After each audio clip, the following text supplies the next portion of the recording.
سورة الكهف. بسم الله الرحمن الرحيم. الحمد لله الذي أنزل على عبده الكتاب ولم يجعل له عوجا قيما لينذر بأسا شديدا من لدنه ويبشر المؤمنين الذين يعملون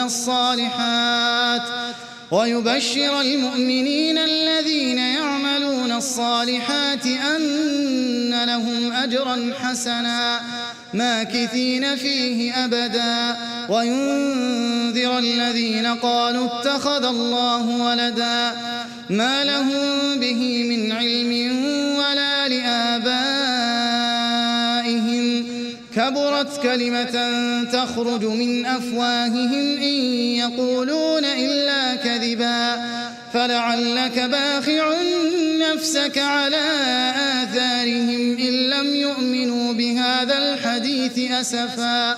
إنا جعلنا ما على الأرض زينة لها لنبلوهم أيهم أحسن عملا وإنا لجاعلون ما عليها صعيدا جرزا أم حسبت أن أصحاب الكهف والرقيم كانوا من آياتنا عجبا إذ أوى الفتية إلى الكهف فقالوا ربنا آتنا من لدنك رحمة وهيئ لنا من أمرنا رشدا فضربنا على آذانهم في الكهف سنين عددا ثم بعثناهم لنعلم أي الحزبين أحصى لما لبثوا أمدا نحن نقص عليك نبأهم بالحق إنهم فتية آمنوا بربهم وزدناهم هدى وربطنا على قلوبهم إذ قاموا فقالوا ربنا رب السماوات والأرض لن ندعو من دونه إلها لقد قلنا إذا شططا هؤلاء قوم اتخذوا من دونه آلهة لولا يأتون عليهم بسلطان بين فمن أظلم ممن افترى على الله كذبا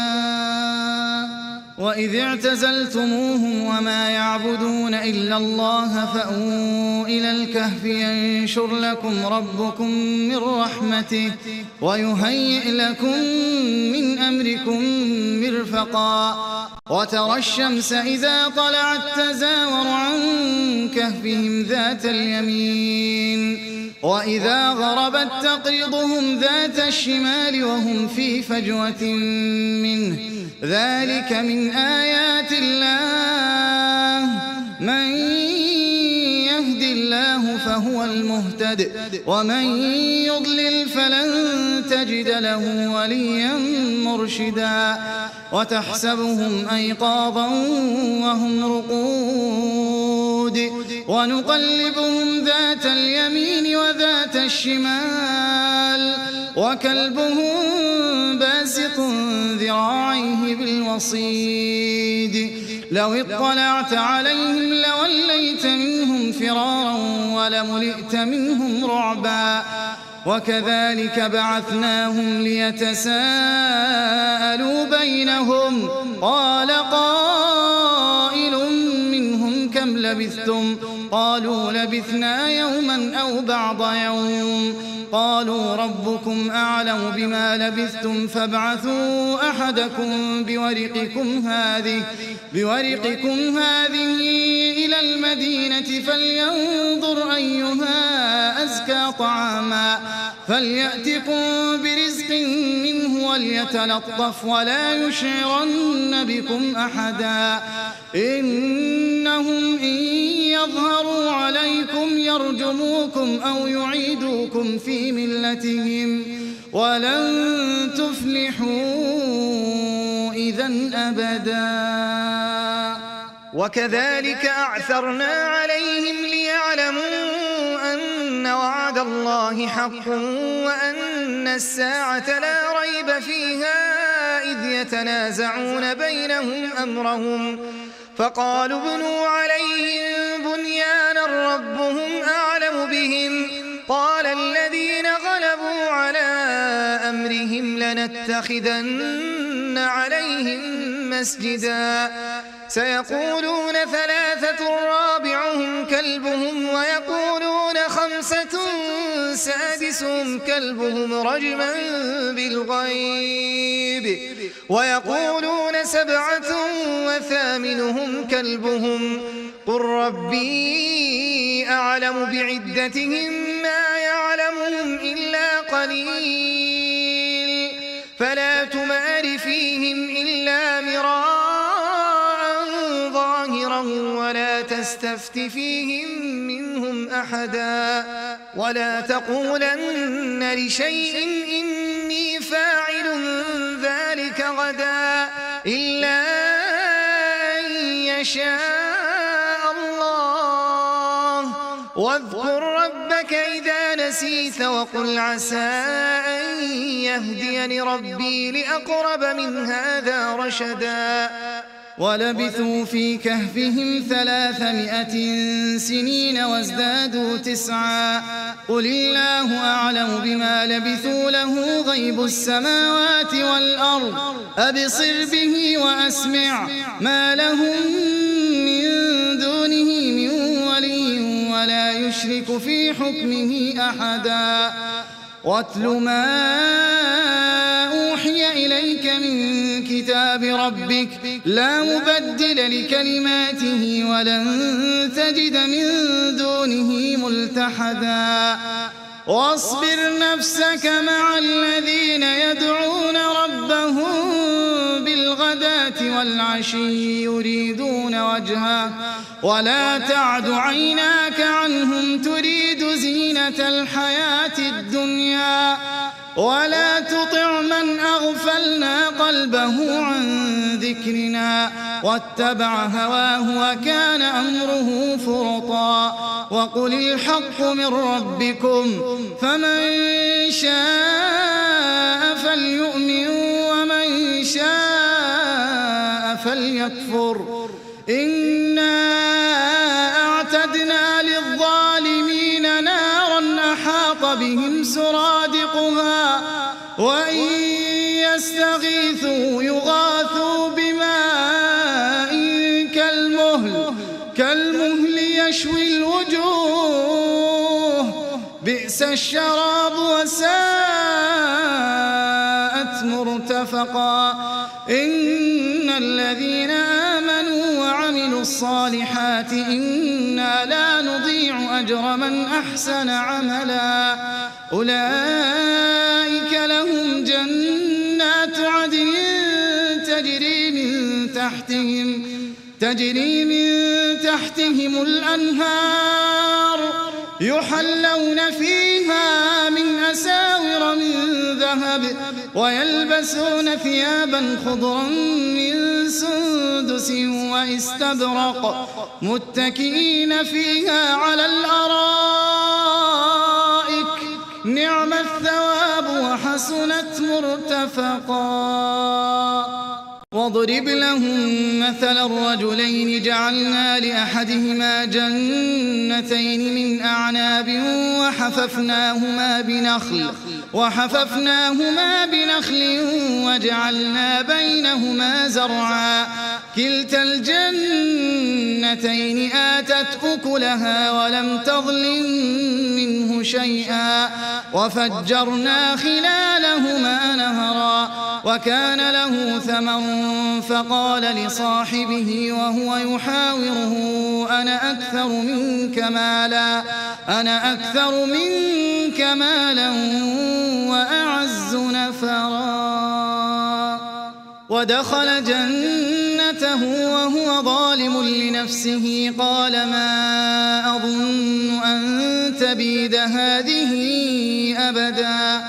وما أظن الساعة قائمة ولئن رددت إلى ربي لأجدن خيرا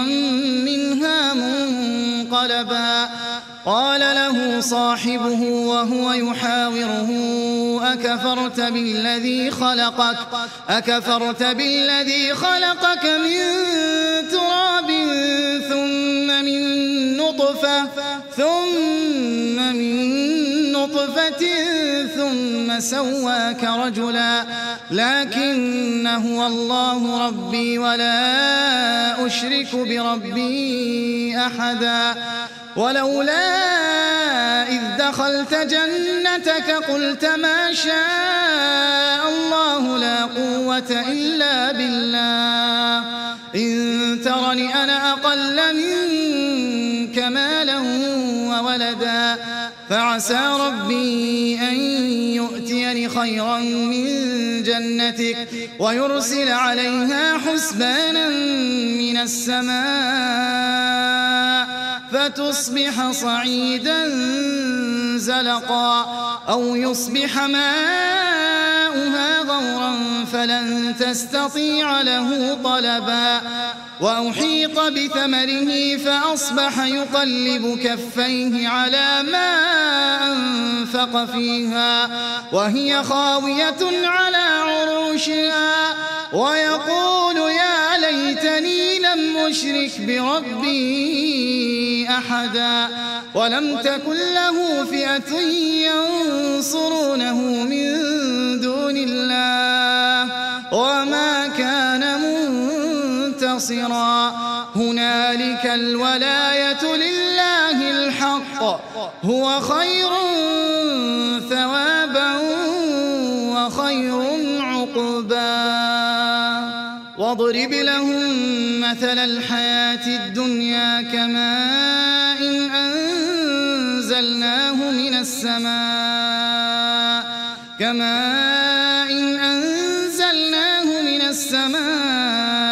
فاختلط به نبات الأرض فأصبح هشيما تذروه الرياح وكان الله على كل شيء مقتدرا المال والبنون زينة الحياة الدنيا والباقيات الصالحات خير عند ربك ثوابا وخير أملا ويوم نسير الجبال وترى الأرض بارزة وحشرناهم فلم نغادر منهم أحدا وعرضوا على ربك صفا لقد جئتمونا كما خلقناكم أول مرة بل زعمتم أن لن نجعل لكم موعدا ووضع الكتاب فترى المجرمين مشفقين مما فيه ويقولون يا ويلتنا ما لهذا الكتاب لا يغادر صغيرة ولا كبيرة إلا أحصاها ووجدوا ما عملوا حاضرا ولا يظلم ربك أحدا وإذ قلنا للملائكة اسجدوا لآدم فسجدوا إلا إبليس كان من الجن ففسق عن أمر ربه أفتتخذونه وذريته أولياء من دوني وهم لكم عدو بئس للظالمين بدلا ما أشهدتهم خلق السماوات والأرض ولا خلق أنفسهم وما كنت متخذ المضلين عضدا ويوم يقول نادوا شركائي الذين زعمتم فدعوهم فلم يستجيبوا لهم وجعلنا بينهم موبقا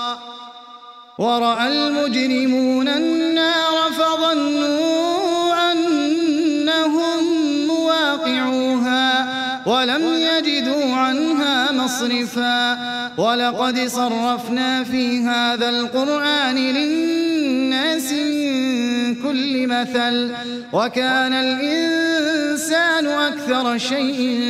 جدلا وما منع الناس أن يؤمنوا إذ جاءهم الهدى ويستغفروا ربهم إلا أن تأتيهم سنة الأولين أو يأتيهم العذاب قبلا وما نرسل المرسلين إلا مبشرين ومنذرين ويجادل الذين كفروا بالباطل ليدحضوا به الحق واتخذوا آياتي وما أنذروا هزوا ومن أظلم ممن ذكر بآيات ربه فأعرض عنها ونسي ما قدمت يداه إنا جعلنا على قلوبهم أكنة أن يفقهوه وفي آذانهم وقرا وإن تدعهم إلى الهدى فلن يهتدوا إذن أبدا وربك الغفور ذو الرحمة لو يؤاخذهم بما كسبوا لعجل لهم العذاب بل لهم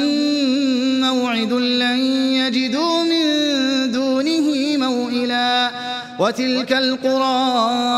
أهلكناهم لما ظلموا وجعلنا لمهلكهم موعدا وإذ قال موسى لفتاه لا أبرح حتى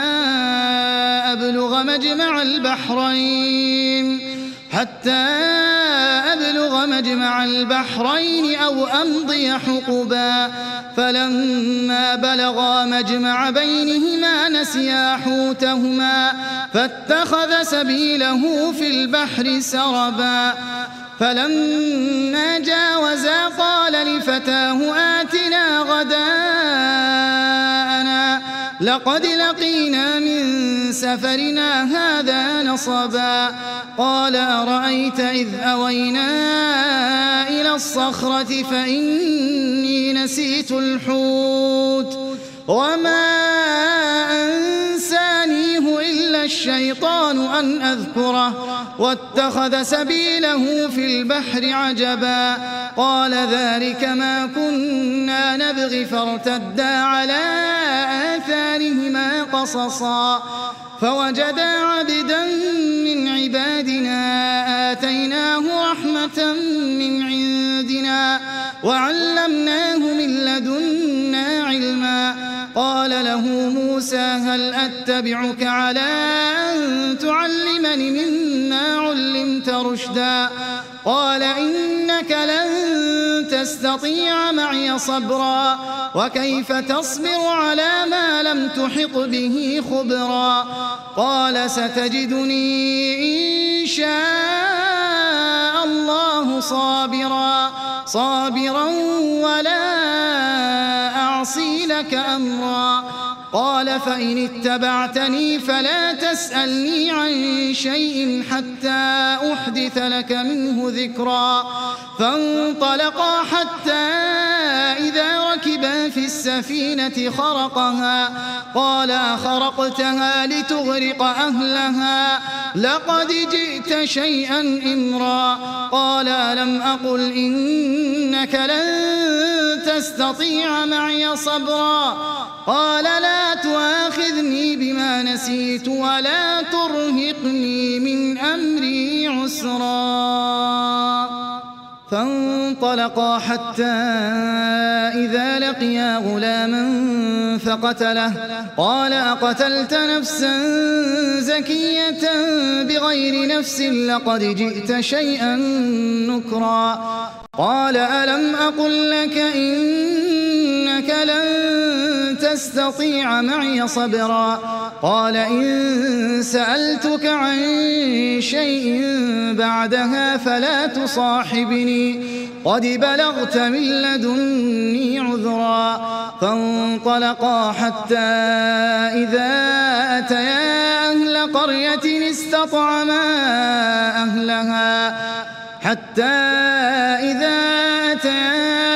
قرية استطعما أهلها فأبوا أن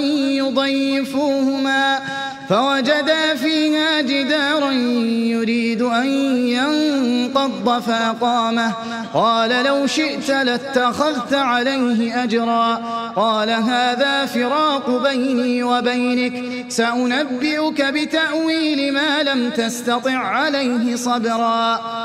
أما السفينة فكانت لمساكين يعملون في البحر فأردت أن أعيبها وكان وراءهم ملك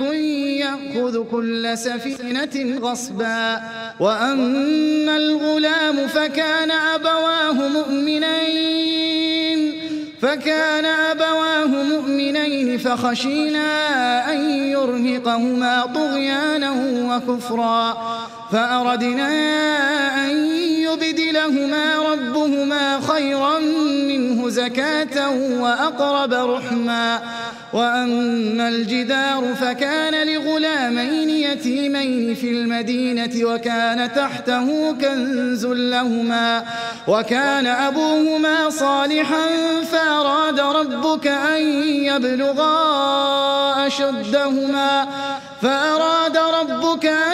يبلغا أشدهما ويستخرجا كنزهما رحمة من ربك وما فعلته عن أمري ذلك تأويل ما لم تسطع عليه صبرا ويسألونك عن ذي القرنين قل سأتلو عليكم منه ذكرا إنا مكنا له في الأرض وآتيناه من كل شيء سببا فأتبع سببا حتى إذا بلغ مغرب الشمس وجدها تغرب في عين حمئة ووجد عندها قوما قلنا يا ذا القرنين إما أن تعذب وإما أن تتخذ فيهم حسنا قال أما من ظلم فسوف نعذبه ثم يرد إلى ربه فيعذبه عذابا نكرا وأما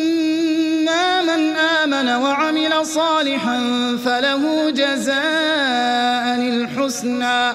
وسنقول له من أمرنا يسرا ثم أتبع سببا حتى إذا بلغ مطلع الشمس وجدها تطلع على قوم لم نجعل لهم من دونها سترا كذلك وقد أحطنا بما لديه خبرا ثم أتبع سببا حتى إذا بلغ بين السدين وجد من دونهما قوما لا يكادون يفقهون قولا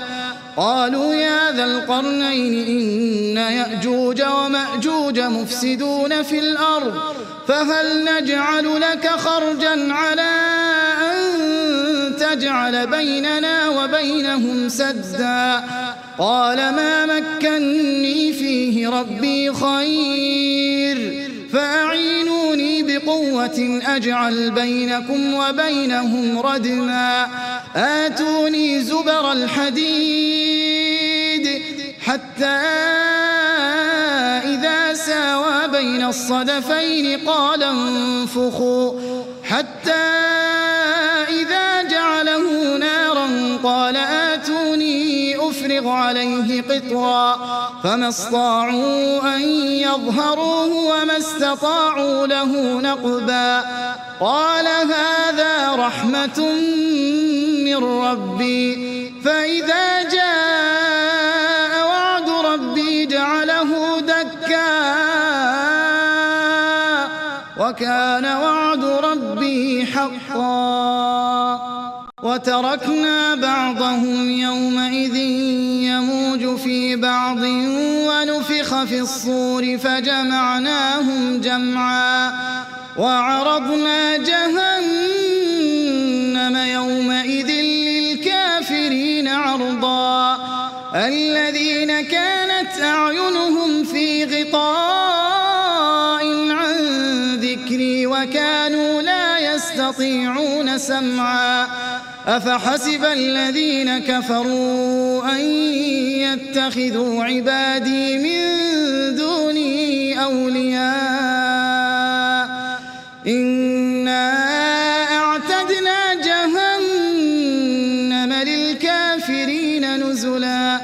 قل هل ننبئكم بالأخسرين أعمالا الذين ضل سعيهم في الحياة الدنيا وهم يحسبون أنهم يحسنون صنعا أولئك الذين كفروا بآيات ربهم ولقائه فحبطت أعمالهم فلا نقيم لهم يوم القيامة وزنا ذلك جزاؤهم جهنم بما كفروا واتخذوا آياتي ورسلي هزوا إن الذين آمنوا وعملوا الصالحات كانت لهم جنات الفردوس نزلا خالدين فيها لا يبغون عنها حولا قل لو كان البحر مدادا لكلمات ربي لنفد البحر قبل أن تنفد كلمات ربي ولو جئنا بمثله مددا قل إنما أنا بشر